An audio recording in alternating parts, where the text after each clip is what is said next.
Fantastic. Hello there, Master Hellish here, and welcome back to CodinGame.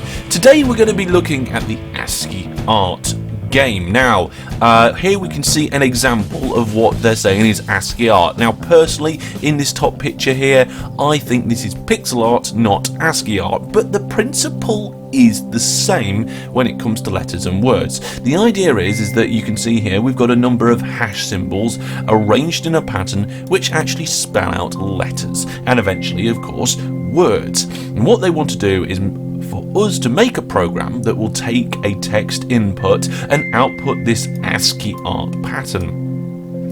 So the inputs we're going to get, line 1 is going to be L, a letter representing the ASCII art width. Okay, so this is the width of each letter, and then we're going to get height, H, which is the letter representing the height of the ASCII art. So in the number of characters in terms of rows. So the one we've got up here, our Manhattan example, has got 1, 2, 3, 4, 5 in height. Why the width was L and not W? No idea. Makes more sense to me, but no idea. The line in the text.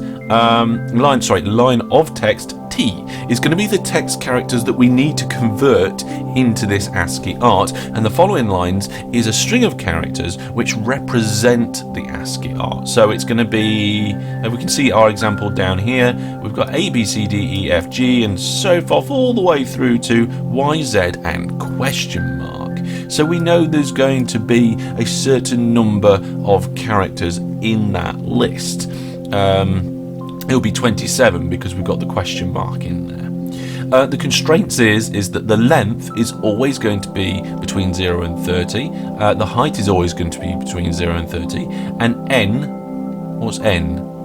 N wasn't mentioned. N is going to be less than 200. Oh, composed of N ASCII characters. So the length of our message that we're outputting out is always going to be N number of characters. Now, the funny thing here is, and the one thing that I was expecting that isn't here, there's no space character. So all of these are going to be just like single words. I'm guessing that this converter, if it was to be used somewhere, it'd be it would have an input of a string of one word, and then the ASCII characters would be returned for that one word.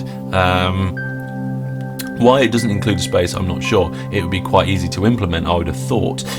So we've got another example down here. We've got two examples. One where the input is 4, 5, E, and then the string of characters.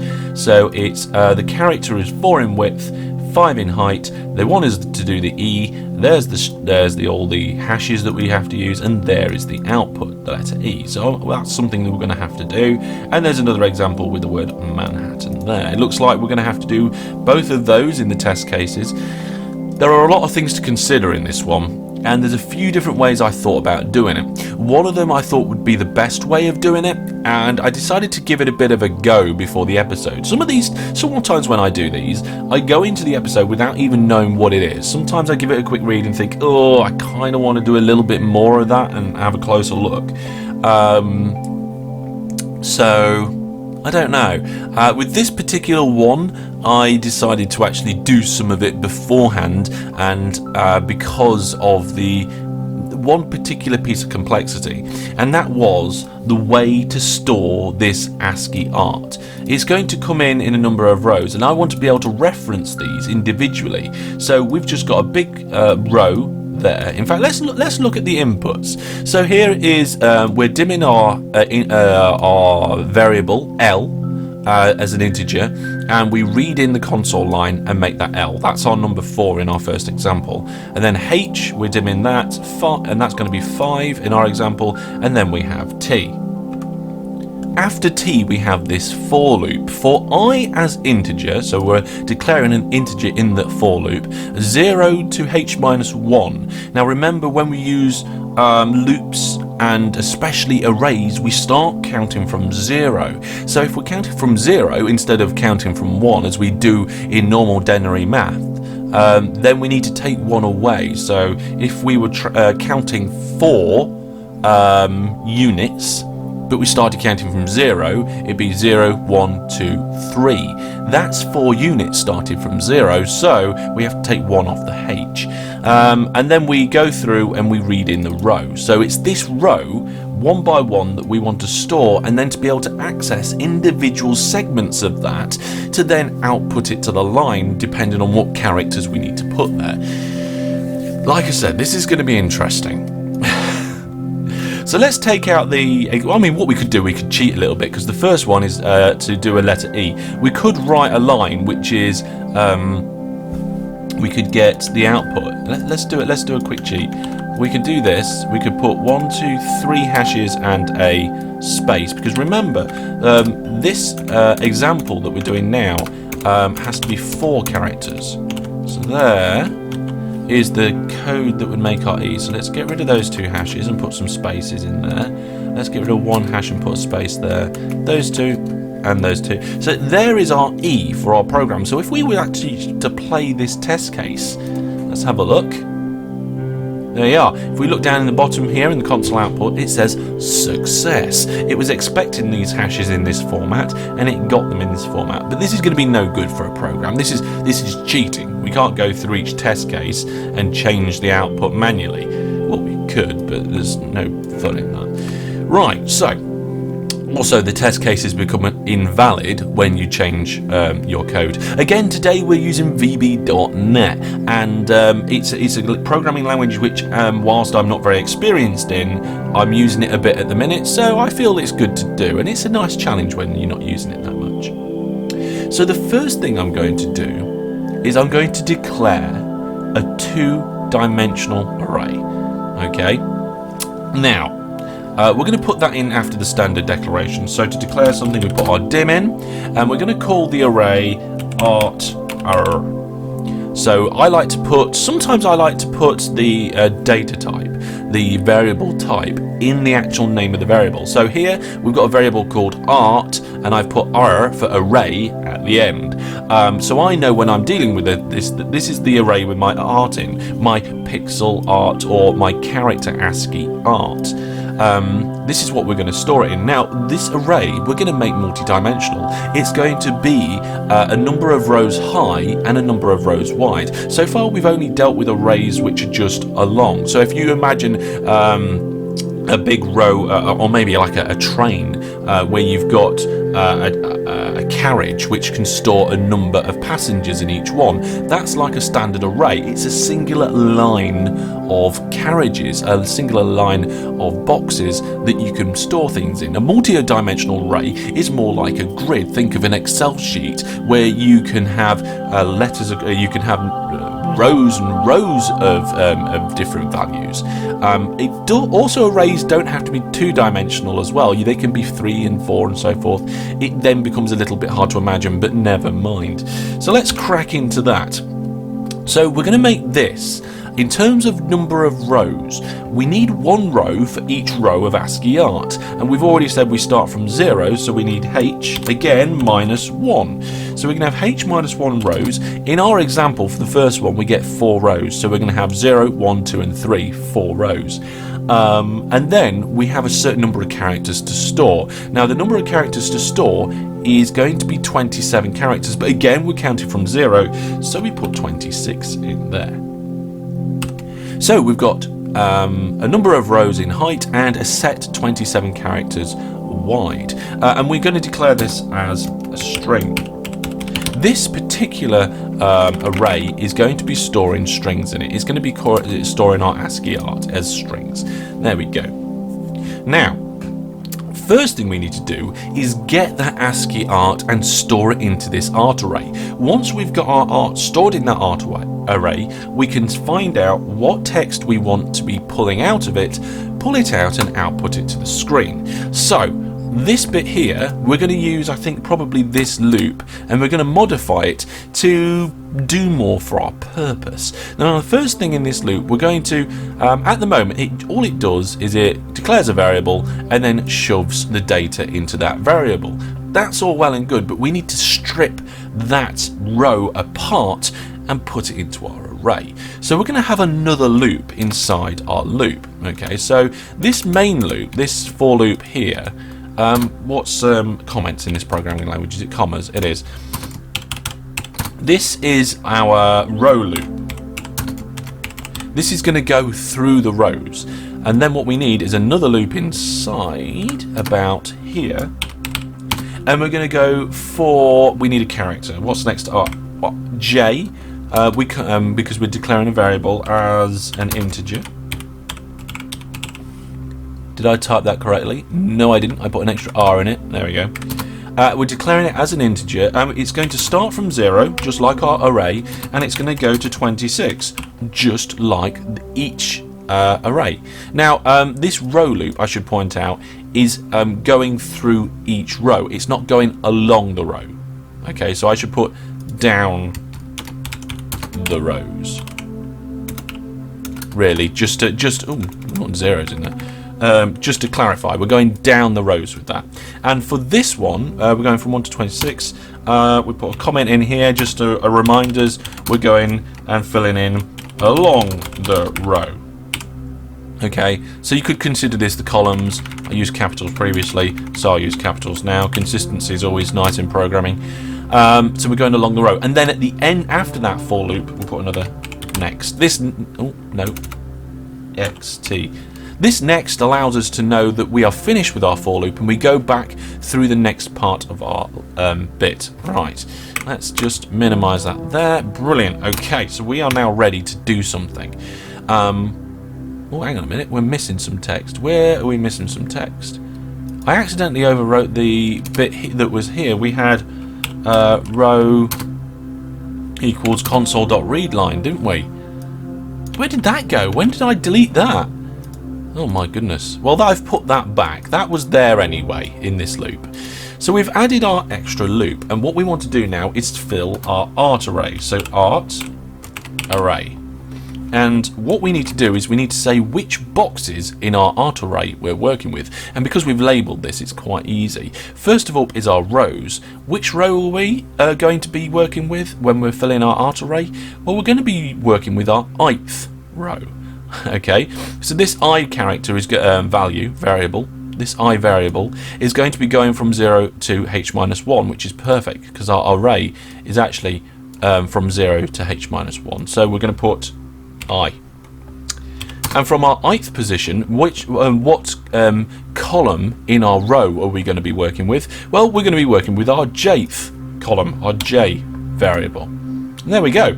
We know what box we're working with because we've got two different loops. And so we're going row by row, and as we're going row by row, we're going all the way along the rows, filling things in. Now, this is going to be the most complicated part of this whole thing. This part here, this bit coming up, is the bit that took me the most time to get right in my head. And it took a bit of maths. What we're going to do is we're going to get our variable row. And what we're going to do is we're going to take part of that row and put it into our array box. And what we need to do is decide what part of that row we're going to be doing. Now, to select part of a piece of text, we use the keyboard went a bit funny, mid function. Okay. No, did it wrong again.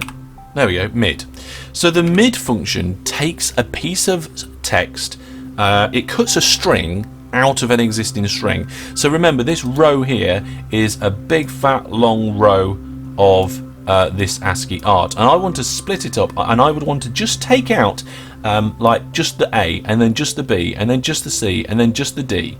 Okay, so we need to then tell this mid where to start and where and how long, how many characters to take. So you say, I want to start at the 20th character and I want 5, please. And then the mid function returns that, and as it returns that, it gets put into our art array. Now, I've actually done part of this. This S, it was just an example, but this L isn't, because this L integer here is the length of a piece of ASCII art, and in the example it was 4.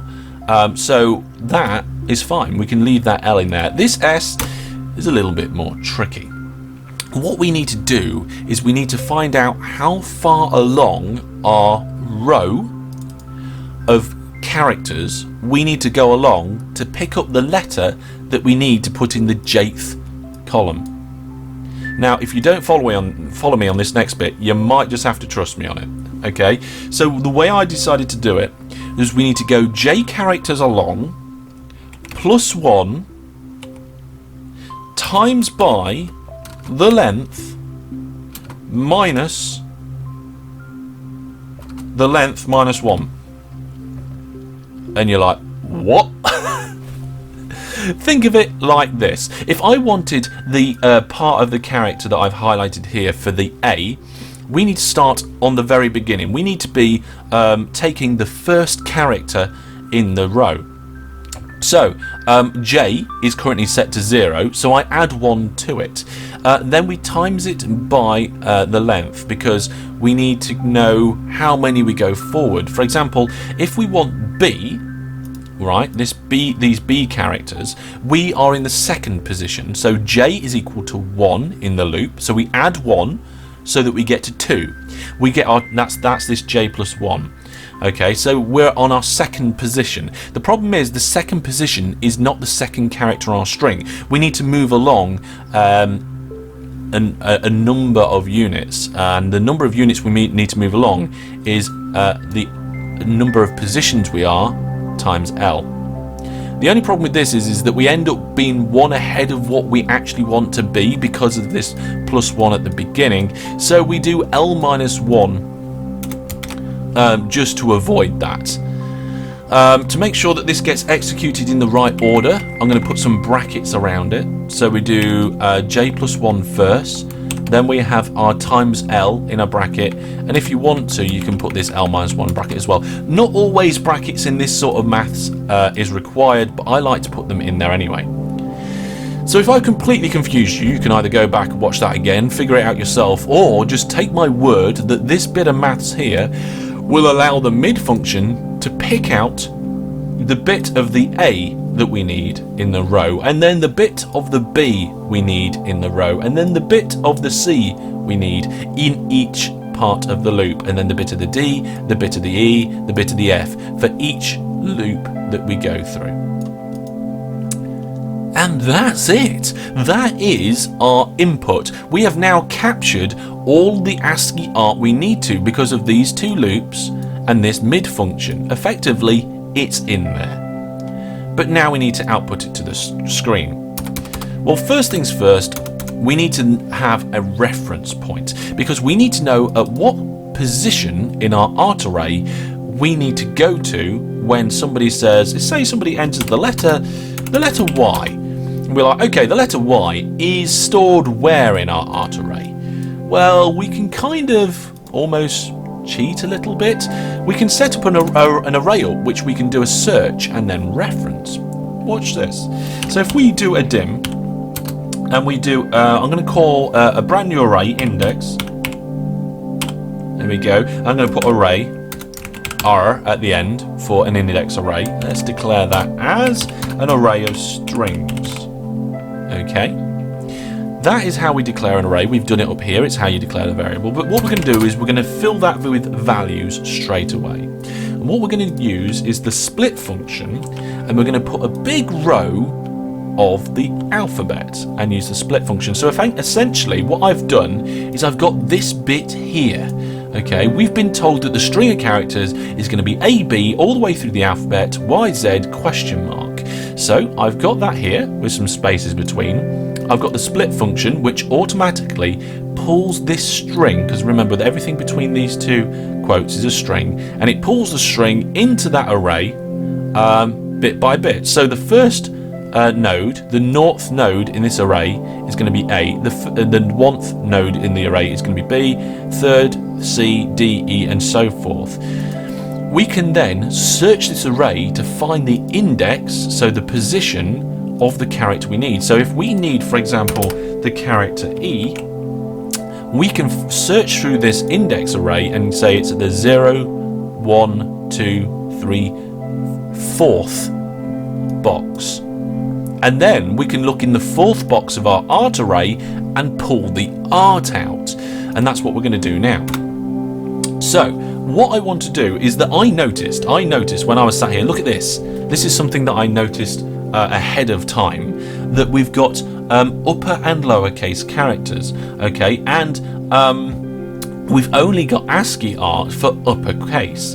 It says here that characters are A to Z are shown by their equivalent in uppercase. So the first thing we want to do is this T, this text input, we're going to convert that to uppercase.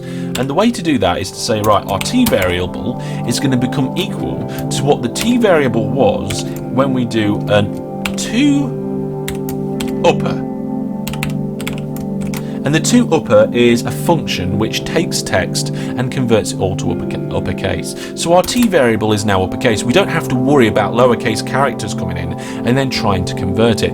If this string of characters here was in lowercase, we probably should have done a T lower, but the characters that we're using in our index array are uppercase, so that's what we've got there.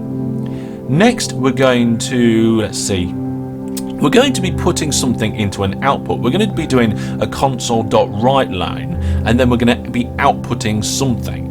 So that's something we need to store in a variable. So let's dim our output. Let's call it line, output line. This is our line of output. We're going to dim it as a string. Most of these ones have been a string, haven't they? There we go. We're dimming it as a string. So now we need to populate this output line with variables from our art array, which we find the position for using our index array, searching from our T value. So what we need to do now is we need to say, let's first initialize this output line, because if we're going to be looping around with it, we could end up with characters left in it from when we go from line to line. So let's just say our output line is equal to a blank string, nothing. That's always good practice. Whenever you dim something, it's good practice to then say what it should be equal to begin with. For example, this row here, you could go row, it becomes equal to nothing. Okay, the only reason we didn't do that is because then we immediately made it equal to something.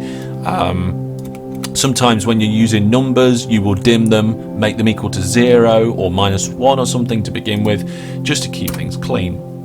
So our output line has been wiped. It's now completely empty, ready for use. So then what we're going to do is we need to find the index of the character that we're working with in here. So our T is going to be a string of characters. So let's say for each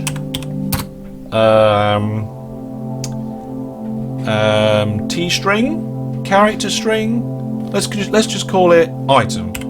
Okay, so for each item as a char, so we're declaring this. Be help if I type that. God, what is with my typing today, folks? There we are. Maybe I'm just rubbish at typing. For each item as a char, because a char is just a character, and that's what we're pulling out in our T variable, which we've already converted to uppercase. We're going to do something, and this is going to allow us to loop through each character in that T and do something. Haha, we're getting there. We're getting there. We're getting close now, folks. So we might have just the letter E, in which case our T variable is going to have E in it. We're going to have one char, which is item, which is an E. In our second example here, it looks like we've got Manhattan. So we're going to have a string in our T of Manhattan. And we're going to have then, when we loop around this, we're going to have a number of chars. We're going to have M, A, N, H in each loop of this for.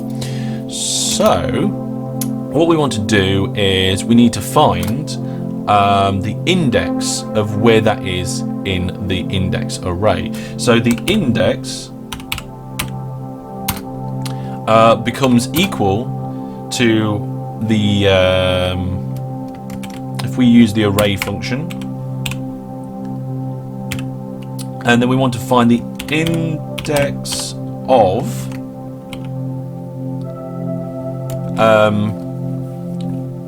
our item within our index array. There you go. So this piece of code here, all this does, it says, right, we've got this index array, find what position the index of this item is inside it. And then it saves that number to this variable called index. Now we haven't declared index yet, so let's do that now. Dim is going to be index is going to be, let's just do that. And we're going to dim that as a integer because it's a number. We're going to dim it as an integer, and that number though, I don't like the fact that that A is a capital. There we go. So we've now declared our index that we're making. So we've got a variable called index, which is an integer, and we are filling that variable with the position of our item inside from our array. Now, there is one problem with this, and I know this already because I was worried about using this for each item jobby. This item variable is data type char, which is one character in a. It's not the same as a string. So the char e is not the same as the string e. It doesn't. It's not exactly the same, but. Because they're very, very similar and they appear the same to us, there is a function which can convert it. So that's exactly what we'll do. We'll get our char that we're going to be working with, which may be E, it may be J, it may be M, and we're going to C string it like this. This C str, okay, turns anything that's here into a string if it can, and it's very good at turning chars into strings. It very rarely goes wrong. So that is going to convert our char into a string so that we can look it up in a string array. Okay, and if you don't do things like that, that's where you get data type mismatches. Then what we'll do is we will save whatever. Well, this is where we're actually going to put it on our output line. So we'll go output line becomes equal to what the output line was previously equal to, plus, so concatenating, which in VB is an AND symbol, whatever we can get from our art array. So we're going to be going, let's say art array, there we go. We'll do row, so this is where we have to specify a row. So we'll start at row 0 and we want the index position in our art array. So let's run through a quick example of this. So for example, let's say we're looking for C, the letter C. So we have C come in here in our string input. It gets converted to uppercase here in our upper. Then in this bit here on our index of array, it's going to try and find the letter C inside our index array, and it will go 0th, 1th, 2th. It's in the 2th position, the second position, or it's the third position, but we say 2 because of 0. Why? And then it will say, okay, so 3 will be populated in our index, and then when we go to our output line and we look inside our art array at index 3, we will find, where's our example? Index 3 will be these characters here for our letter C, which is all well and good, but we need to do it for each row.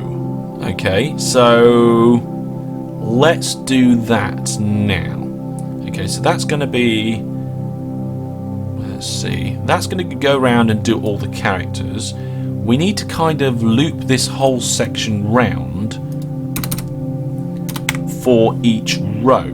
So let's say for P to represent our row counter. Why not? I like to use random letters as an integer. And again, I put another R in it. There we go. So we're declaring that, and we're going to loop through 0 to H minus 1 again. So not HY, H minus 1. And then we need to indent all of our existing code and put a new next.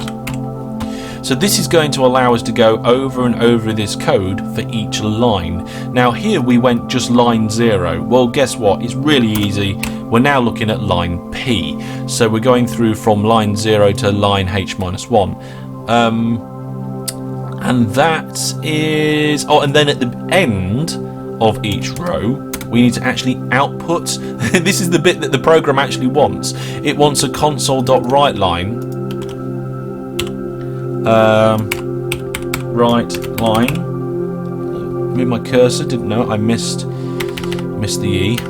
Console.writeLine, and then we're going to write to the console our output. Yay!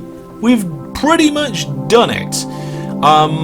There's only a few things to consider, and that's just go through a few different things. It says here.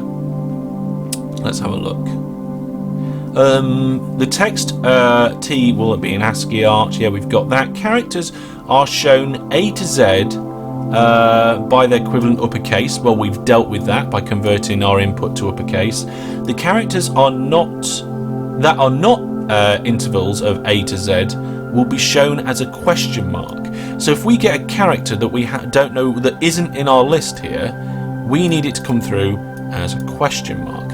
So here in this index, if it doesn't find our string inside our index array, so if the character that we're currently looking at is not inside this index array, what we need to do is actually set this output line to have the question mark in it instead of trying to use the index, because this index will come back as -1 if it's not been found. So let's deal with that here before we finish. So we're going to say if this index, okay, is equal to -1, it means it's not been found. Then in that case, what we need is our output line to not be at the not to be at the index position, because if you try and go to the -1 position of the array, it won't work. You can't go to before the array has started. We need to go to the 26th position of the array, which is where our question mark code is stored. So that will put our question mark in. If the index is not -1, so else, we can just do a standard output whatever index we're working with. End if. There we go. Let's just compress that slightly. Nope. And there we go. I've just taken out some of the actual some of the space so it all fits on one page. And I think, unless I've made any mistakes, that should work. So let's give it a go. Let's check again our test case E. No! Art array is not declared, or it may be inaccessible due to its procedure and level. Okay, we're into bug fixing. Well, art array is declared here. So, oh, hang on, it says RT array. Somewhere I've stuck a Y in. Look, here we go. Down here, I've mistyped my variable name. Let's give it another go and see if we've got any more bugs. That's bug number 1.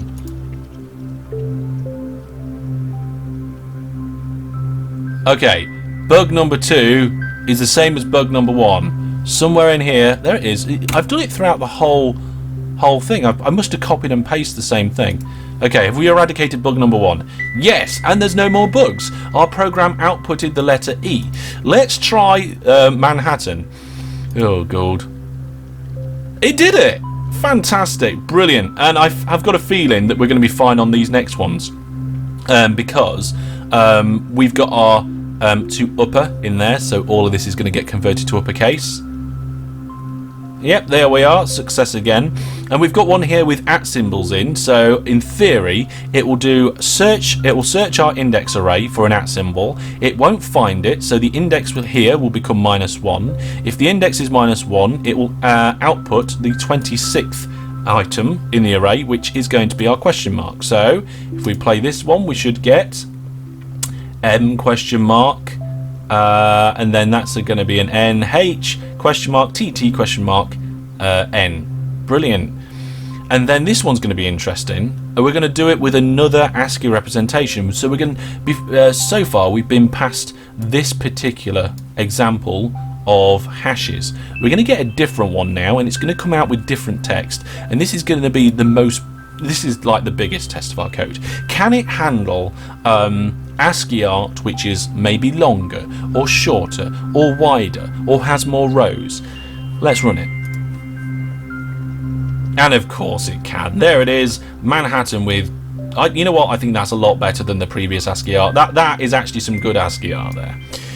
And our program outputted it perfectly fine. Well, there we go. That is going to be all for today. This one I felt could have been a very, very long one if I didn't have a look at it beforehand and make some notes. But it looks like that paid off. We had one little bug which was from some typos, and from that point, apart from that, our code actually does what it needs to. It may not be the way that you would have done it, and it may not have been the way that other people would have done it, but this way I felt was quite neat. This mid function here with this maths in it really did strip out exactly what we needed to put into our art array and reference with an index and put it out.